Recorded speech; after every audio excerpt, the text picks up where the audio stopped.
ലോകം മുഴുവൻ മരണഭീതിയിൽ വിറച്ചുനിന്ന കോവിഡ് ലോക്ക്ഡൌണിന്റെ ആ കറുത്ത നാളുകളിൽ ഭക്തലക്ഷങ്ങൾ വിങ്ങുന്ന മനസ്സോടെ സന്നിധാനത്തേക്ക് നോക്കി പ്രാർത്ഥിച്ച കാലത്ത് അയ്യപ്പന്റെ തിരുമുറ്റത്ത് അരങ്ങേറിയത് ഞെട്ടിക്കുന്ന ഒരു കൊള്ളയുടെ കഥയാണ്. വിശ്വാസികൾക്ക് പ്രവേശനമില്ലാതിരുന്ന സന്നിധാനം വിജനമായിരുന്ന ആ നാളുകളിൽ പഴയ സാധനങ്ങൾ വിൽക്കാനെന്ന പേരിൽ നടന്ന ആക്രി ലേലത്തിന്റെ മറവിൽ കടത്തിക്കൊണ്ടുപോയത് കോടികൾ വിലമതിക്കുന്ന പഞ്ചലോക വിഗ്രഹങ്ങളും സ്വർണ്ണപ്പാളികളുമാണെന്ന വിവരങ്ങളാണ് ഇപ്പോൾ പുറത്തു വരുന്നത്. അയ്യപ്പന്റെ ദ്വാരപാലക വിഗ്രഹങ്ങളിലെ സ്വർണ്ണപ്പാളികൾ പോലും ഇളക്കി മാറ്റിയ ഈ സംഘത്തിന് പിന്നിൽ ആരൊക്കെയാണ്? തിരുവനന്തപുരത്തെ ഹോട്ടലിൽ വെച്ച് നടന്ന ലക്ഷ്യങ്ങളുടെ കൈമാറ്റം മുതൽ ബംഗളൂരിലെ സ്വർണ്ണ വ്യാപാരികൾ വരെ നീളുന്ന ആ ദുരൂഹങ്ങളുടെ ചുരുളഴിയുകയാണ്. ശബരിമലയിലെ ഈ ആക്രിക്കൊള്ളയുടെ കൂടുതൽ വിശദാംശങ്ങൾ എന്തൊക്കെയാണെന്ന് നമുക്ക് നോക്കാം. 2021 കോവിഡ് രണ്ടാം തരംഗത്തിന്റെ കാലം. സന്നിധാനത്തെ പഴയ പാത്രങ്ങളും മറ്റും ആക്രിയായി വിൽക്കാൻ ദേവസ്വം ബോർഡ് തീരുമാനിക്കുന്നു. വഴിപാടും മിച്ചം ലേലം പിടിച്ചയാൾ തന്നെയായിരുന്നു ആക്രി ലേലവും ഉറപ്പിച്ചത്. എന്നാൽ ലേലം പിടിച്ച സാധനങ്ങൾ പമ്പ കടന്നപ്പോൾ തന്നെ സംശയങ്ങൾ തുടങ്ങിയിരുന്നു. വിലപിടിപ്പുള്ള വസ്തുക്കൾ ആക്രിക്കടയിൽ കടത്താൻ ശ്രമിച്ചത് പമ്പയിൽ വെച്ച് പോലീസ് തടഞ്ഞുവെങ്കിലും ഉന്നത സ്വാധീനത്താൽ കേസില്ലാതെ ലോറി വിട്ടു നൽകുകയായിരുന്നു. വിലപിടിപ്പുള്ള വസ്തുക്കൾ ആക്രിക്കടയിൽ കടത്താൻ ശ്രമിച്ചത് പമ്പയിൽ വെച്ച് പോലീസ് തടഞ്ഞുവെങ്കിലും ഉന്നത സ്വാധീനത്താൽ കേസില്ലാതെ ലോറി വിട്ടു നൽകുകയായിരുന്നു എന്നാണ് പറയപ്പെടുന്നത്. ഏറ്റവും വിചിത്രമായ കാര്യം എന്താണെന്നോ, ഈ ലോറിയിലെ സാധനങ്ങൾ കൊണ്ടുപോയി തള്ളിയത് സന്നിധാനത്തിന് പുറത്തുള്ള ലാഹയിലെ രാത്രിയുടെ മറവിൽ വിലപിടിപ്പുള്ള വിഗ്രഹങ്ങളും സ്വർണവും മാറ്റിയ ശേഷം തെളിവ് നശിപ്പിക്കാനായി ബാക്കി വന്ന പാത്രങ്ങളും മറ്റും കാട്ടിൽ ഉപേക്ഷിക്കുകയായിരുന്നു. പിറ്റേന്ന് നാട്ടുകാർ കണ്ടെത്തിയ ഈ അവശിഷ്ടങ്ങളിൽ പലതും ദേവസ്വം ബോർഡിന്റെ സ്റ്റോക്ക് രജിസ്റ്ററിലുള്ള വിലപിടിപ്പുള്ള സാധനങ്ങളായിരുന്നു എന്നത് അന്നേ വലിയ വിവാദമായിരുന്നു. ഈ കൊള്ളയുടെ സൂത്രധാരൻ എന്ന് പറയപ്പെടുന്ന ഡി മണി എന്ന ഇടനിലക്കാരനെ കുറിച്ചുള്ള വിവരങ്ങളാണ് ഇപ്പോൾ പുറത്തു വന്നിരിക്കുന്നത്. 2020 ഒക്ടോബർ 26-ന്, അതായത് ആക്രി ലേലം നടക്കുന്നതിന് കൃത്യം ഒരു മാസം മുൻപ് തിരുവനന്തപുരത്തെ ഒരു ഹോട്ടലിൽ വെച്ച ഇയാൾ അന്നത്തെ മുൻ മേൽശാന്തിയുമായി കൂടിക്കാഴ്ച നടത്തിയെന്ന് റിപ്പോർട്ടുകൾ സൂചിപ്പിക്കുന്നുണ്ട്. ഈ കൂടിക്കാഴ്ചയിലാണ് ലക്ഷക്കണക്കിന് രൂപ കൈമാറ്റം ചെയ്യപ്പെട്ടതെന്ന് അന്വേഷണ ഏജൻസികൾ സംശയിക്കുന്നുണ്ട്. സന്നിധാനത്തെ CCTV ദൃശ്യങ്ങൾ പോലും കൃത്യമായി പ്രവർത്തിക്കാതിരുന്ന അല്ലെങ്കിൽ പ്രവർത്തനരഹിതമാക്കിയ ആ കാലയളവിൽ അതീവ രഹസ്യമായാണ് സ്വർണ്ണപ്പാളികൾ ഇളക്കി മാറ്റിയത്. ചന്ദ്രഗ്രഹണ സമയത്തെ ആചാരപരമായ പ്രത്യേകതകൾ പോലും ഈ കൊള്ളയ്ക്ക് മറയാക്കി മാറ്റിയെന്ന മൊഴികൾ ഏതൊരു വിശ്വാസിയെയും വേദനിപ്പിക്കുന്നതാണ്. സന്നിധാനത്ത് നിന്ന് കടത്തിയ പഞ്ചലോക വിഗ്രഹങ്ങളും സ്വർണവും ബംഗളൂരുവിലെ ഒരു പ്രമുഖ സ്വർണ്ണ വ്യാപാരിയിലേക്കാണ് എത്തിയതെന്നാണ് പ്രാഥമിക നിഗമനം. അവിടെ നിന്ന് ഇവ തമിഴ്നാട് വഴി വിദേശ രാജ്യങ്ങളിലെ പുരാവസ്തു വിപണിയിലേക്ക് കടത്തിയതായും സംശയിക്കപ്പെടുന്നുണ്ട്.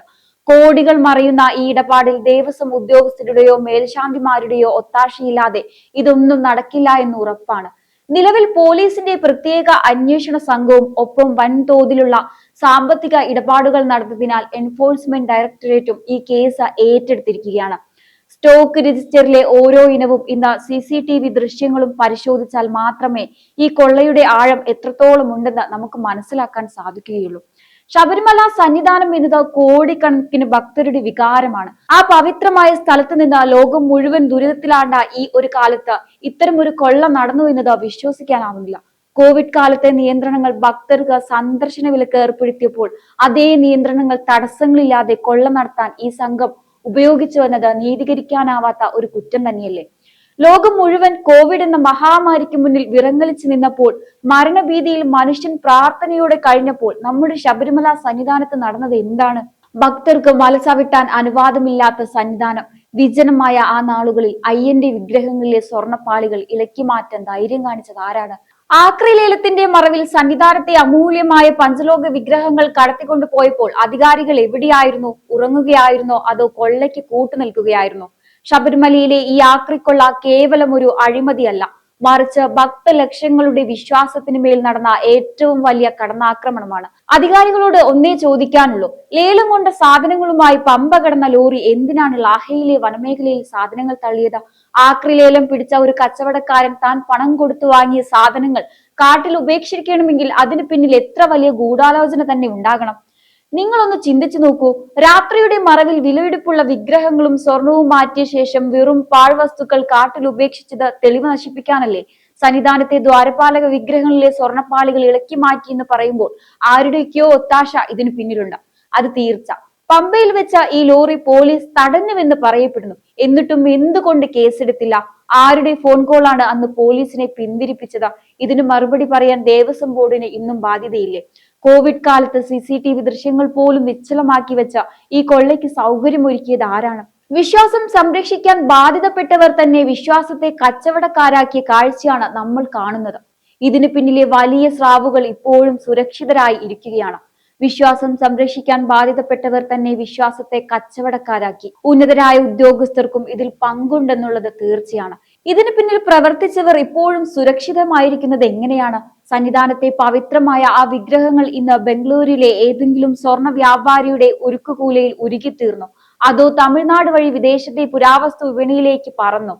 കൊള്ളക്കേസിൽ അന്വേഷണത്തിന് CBI തയ്യാറായി കഴിഞ്ഞു. ശബരിമലയിലെ സ്വർണ്ണ കവചങ്ങളിലും ദ്വാരപാലക ശില്പങ്ങളിലും നടന്ന വമ്പൻ ക്രമക്കേടുകൾ അന്വേഷിക്കാൻ ഞങ്ങൾ തയ്യാറാണെന്ന് CBI ഹൈക്കോടതിയെ അറിയിച്ചു കഴിഞ്ഞു. മുൻപ് SIT അന്വേഷണം ശരിയായ ദിശയിലല്ല പോകുന്നതെന്ന് കണ്ട് EDക്ക് കൈമാറുകയാണ് ചെയ്തത്. ED അന്വേഷണത്തിൽ പല കാര്യങ്ങളും വെളിച്ചത്ത് കൊണ്ടുവന്നു. നിങ്ങൾ ഓർക്കണം, കൊള്ള നടന്നത് കോവിഡ് കാലത്താണ്.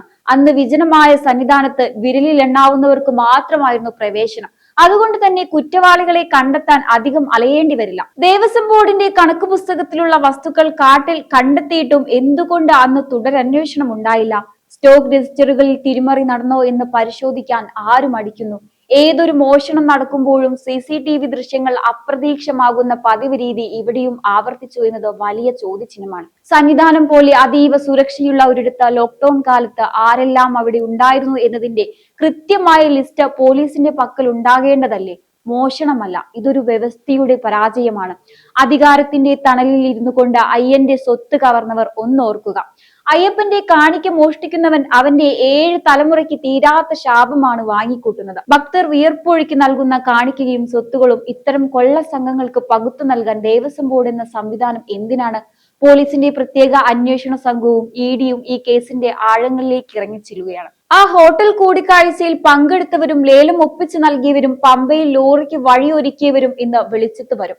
എത്ര ഉന്നതനായാലും അവൻ നിയമത്തിനു മുന്നിൽ തലകുനിച്ചേ മതിയാകും. ഭക്തരില്ലാത്ത സന്നിധാനത്ത് നടന്ന ഈ ക്രൂരതയ്ക്ക് കൂട്ടുനിന്നവർക്ക് എന്ത് ശിക്ഷയാണ് നൽകേണ്ടത്?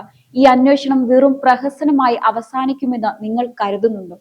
എന്തായാലും ഈ ഒരു വിഷയത്തെക്കുറിച്ചുള്ള നിങ്ങളുടെ അഭിപ്രായങ്ങൾ കമന്റ് ബോക്സിൽ രേഖപ്പെടുത്തുക. മറ്റൊരു വിഷയവുമായി വീണ്ടും കാണാം. നന്ദി.